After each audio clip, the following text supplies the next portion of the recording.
Napakalaking hamon ang mawala ng magulang at mawala ng tahanan.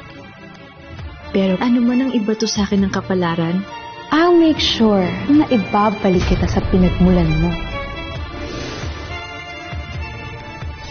mas marami akong dapat patunayan.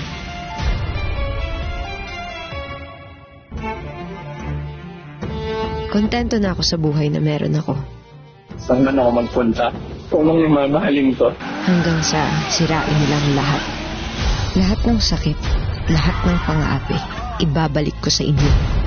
Dahil maniningil ako. Maghihiganti ako.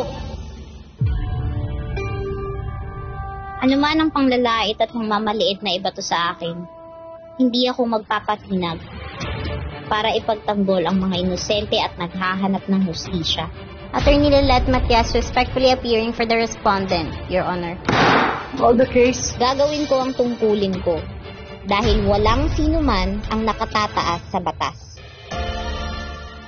Nakamit ko na ang pangarap kong maging isang doktor, ang magligtas ng buhay. We did it because of Dr. Santos, the youngest neurosurgeon in the Philippines. At gawing laging proud sa akin si nanay.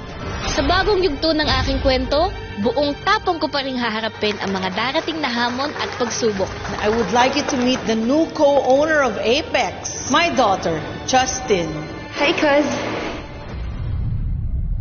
Sa bawat hamon, kasama mo ang mas palabang mga drama sa hapon. Ito ang GMA Afternoon Prime.